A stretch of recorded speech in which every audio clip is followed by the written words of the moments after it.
Olá pessoal, tudo bem com vocês? Muito bom dia, espero que estejam todos bem. Já fizemos uma revisão na aula passada, então retomamos aquele conteúdo sobre o Brasil República, da Nova República ou Era Vargas. Alguns autores tratam nos livros como Era Vargas ou também Brasil Nova República, independente disso, tá? Então eu havia pedido que vocês fizessem as atividades da página 29 e 30. Vamos corrigi-las agora, né? Vamos fazer um acompanhamento, ver se vocês chegaram às mesmas respostas. Por exemplo, lá número 1, a pergunta era o seguinte, galera.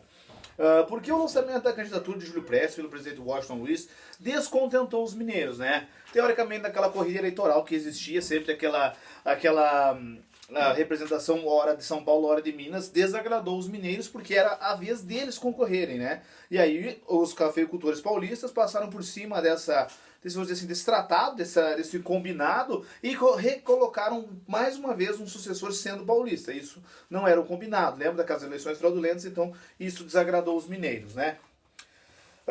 Letra B. Por que os brasileiros... Explica o motivo, aliás, do presidente brasileiro Washington Luiz, representando os cafeicultores paulistas, lançaram outro paulista como candidato às eleições. Lembram-se que nós passamos por aquela crise de 1929, que os Estados Unidos eram o nosso maior comprador de café, e aí os Estados Unidos estavam passando por uma decadência imensa, com uma recessão econômica muito grande, e não estavam comprando café, o café estava sendo desvalorizado. Então o medo dos paulistas era que o próximo candidato, que era de origem mineira, representante da classe do leite, não desse a mesma importância, não tivesse o mesmo olhar sobre o café que os paulistas tinham, né? Então temiam que ele não representasse devidamente a classe dos cafeicultores. Então eles não quiseram colocar um mineiro por causa disso, certo? Número 2. Enumere as colunas de acordo com as alternativas a seguir. 1930 a 1934, governo provisório, governo constitucional 1934-37, Estado Novo 1937-45. A parte mais dura é a parte do governo chamada de Estado Novo, né? De 1937 a 1945, né, que é aquela parte que ele elabora uma nova Constituição, uma Constituição baseada na Constituição da Polônia, chamada de Constituição Polaca. Então o número 3 é o primeiro. 1 é o do meio e 2 é o último, né? Ficou 3, 1, 2, certo? Número 3, a respeito do governo provisório, responda. Qual foi o grande desafio econômico de Vargas no primeiro momento, né? Como ele entrou através de um golpe, o primeiro desafio que ele tinha era tentar conter os ânimos exaltados dos cafeicultores, elaborar uma política que valorizasse também os cafeicultores, tá? Então, esse era o primeiro desafio, na letra A do número 3. Letra B do número 3. Quais foram as medidas adotadas por Vargas para resolver a crise? Ele criou o quê? O Conselho Nacional do Café. Lembra do Conselho Nacional do Café? Que passou a regular o mercado, né? Comprava aquele excedente agrícola do café para evitar que ele entrasse em crise. Então, essa foi a primeira alternativa que ele utilizou. Queimou o café que tinha estocado para aumentar o preço, né? Queimou aquele café, faltou aquele produto, então o preço automaticamente subiria, né? Letra B. Sobre o trabalhismo varguista, analisa as afirmativas a seguir. Primeira, vamos ver. Foi a política de valorização do trabalhador adotada pelo Estado Novo. O Estado Novo tinha uma política de valorização do trabalhador, né, pessoal? Lembra lá que eles criou uma série de coisas, inclusive o Ministério do Trabalho, regulamentou a jornada de trabalho, férias, 13º, enfim, ele tinha uma questão com os trabalhadores, ajudava os trabalhadores. 2. Pregava que o Brasil atingiria o desenvolvimento econômico apenas com o trabalho da população urbana. Não, ele não valorizava apenas o urbano, né? O trabalho no geral, tanto é que ele valoriza a política do café, do café, né? Cria estratégias para que os cafeicultores conseguissem continuar vendendo seu produto. Então, essa está errada. Terceira, tinha por objetivo o desenvolvimento do espírito brasileiro, trabalhador, cumpridor de determinações pelo governo. Certo também, né? O patriotismo. Então ficou a letra D. 1 e 3 estão corretos. Na número 4, letra D é a resposta, né? Espero que vocês tenham feito e conseguido acertar. Virando a página número 30, queridos amigos. Pergunta do Enem, tá? Letra A, vamos lá. Os programas Hora do Brasil contribuindo para... Lembra que a Hora do Brasil era aquele programa que ele fazia para valorizar os feitos que ele vinha fazendo pela população, a valorizar aquilo que ele... a valorizar as coisas boas do governo dele, exaltar o governo dele, não jamais falariam mal do governo dele na Hora do Brasil, então era uma coisa mais se autopromovendo. Então quem marcou no número 5, a letra D, se acertou, tá? 5, letra D é a resposta. 6, né? No Manifesto Antropófago lançado em São Paulo em 1922, lê-se: Queremos Revolução Caraíba. A unificação de todas as revoltas eficaz na direção do homem. Sem nós, a Europa não teria sequer a sua própria Declaração dos Direitos do Homem, tá? Isso aqui, o que ele está fazendo? Uma valorização, um enaltecimento às coisas da nossa região, do nosso país. Então, 6 ficou a letra C. Número 7. No contexto histórico retratado pelo texto, a relação entre o governo e o movimento sindical foi caracterizada pelo quê? Pelos vínculos de direitos trabalhistas, tutela do Estado, né? Ele criou o Ministério do Trabalho, lembra só, número 5, então, aliás, número 7 ficou a letra E. Ele criou esse Ministério do Trabalho, os caros alunos, mas não com uma intenção assim, claro, tinha uma intenção um pouco assim de valorizar o trabalhador, de ajudar o trabalhador, mas por outro lado, ele coibiria as greves. Não existiriam greves para de descontentamento contra ele, né? As greves eram consideradas ilegais, então, dentro do Ministério do Trabalho, todas essas coisas, é uma forma dele regulamentar, organizar o povo para que eles não se voltassem contra ele, não existissem manifestações contra ele, tá? Esse é um dos objetivos do Ministério do Trabalho. Então, número 7 ficou a letra E. Número 8, e última da página 30, ficou assim, ó. O controle sobre os meios de comunicação foi uma marca do Estado Novo, na última fase, de 37 a 45. Sendo fundamental a propaganda política na medida em que visava o quê? Ele, no Estado Novo, ele quis legitimizar o governo, né? Tornar um governo legítimo, verdadeiro, né? Então, ficou a letra A. A número 8 ficou a letra A, meus queridos amigos.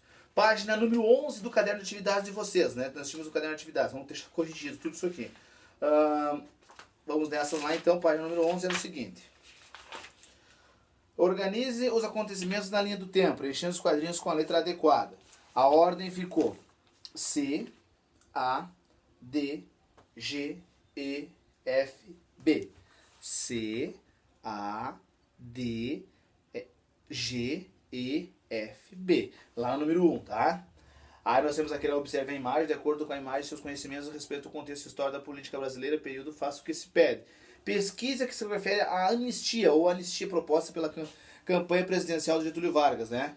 Refere-se ao perdão que eles dariam ao Estado de São Paulo, ali, que por ele ser revoltado contra o governo, então ele prometeu uma anistia para eles pararem de se revoltar contra o seu governo, ele trabalharia para tentar sanar, resolver a crise política que assolava São Paulo. B. Explica o significado da frase presente no cartaz. Garantir a opinião do povo com liberdade nas urnas. Para que eles queriam que as eleições, até então os cafeicultores adoravam aquelas eleições que eram repletas de fraudes e tudo mais. Agora eles queriam que as eleições mantivessem aquele mesmo molde para garantir a opinião das pessoas. Por quê? Porque eles sabiam que as eleições eram fraudulentas. E com eleições, fazendo novas eleições, não deixando Vargas permanecer, eles conseguiriam chegar ao poder, né? Eles conseguiriam ficar no poder, tá? A letra A e B corrigidas. Número 3 ficou a letra D. O número 4 ficou a letra C, queridos amigos. Número 5, verdadeiro ou falso, ficou a primeira falsa. A segunda, a terceira e a quarta verdadeira. E a última falsa. F, V, V, V, F. A número 6, a lei da ação integralista brasileira. E a característica, o Plínio Salgado defendia um Estado autoritário, extrema-direita. Já a ANL, a Aliança Nacional Libertadora, com características voltadas para o comunismo, para o socialismo, né?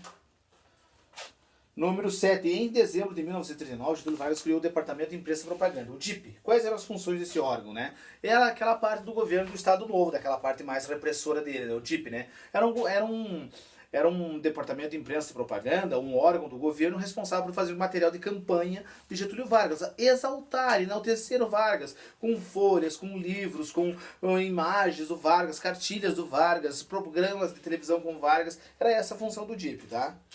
Número 8, vocês têm que marcar a segunda, a quarta e a quinta, né? A segunda, quarta e quinta. Faz o xizinho na segunda, na quarta e na quinta.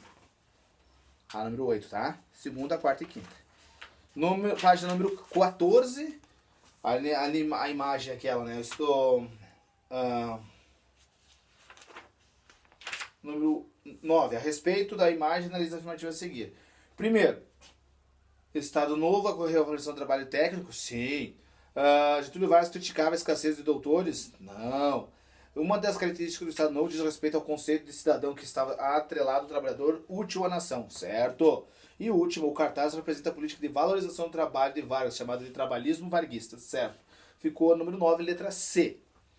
Número 10. Qual era o objetivo do DIP ao produzir cartilhas da juventude do Estado Novo? O DIP era fazer uma cartilha, uma coisa para valorizar o trabalho, para exaltar o trabalho feito, né? Era uma política de valorização, tipo, fazer imagens, valorizar imagens do Vargas, enaltecer o Vargas, que ele era uma pessoa boa, junto com o programa de rádio e tudo mais, valorizar tudo que o Vargas fazia. E 11, preencha a lacuna, vai ficar assim, ó. Em 1930 e 34, o governo do Vargas criou o Conselho do Café e instituiu o voto secreto feminino. O voto secreto e feminino, né? Tinha o voto secreto e feminino. Então a letra A, Conselho Nacional do Café, voto secreto e feminino. B, durante a era Vargas ocorreu uma revolução constitucionalista e a intentona comunista. Então letra B, Revolução Constitucionalista e intentona comunista. E C, última, entre 1937 e 1945, Vargas fechou o Congresso e instituiu o Estado Novo. Nesse período também foi criado o Departamento de Imprensa e Propaganda, tá? O DIP. Então, corrigido, galerinha, na aula de hoje vamos fazer essa correção e na próxima aula de quinta-feira começamos a Segunda Guerra Mundial, né? Second War. Um abraço!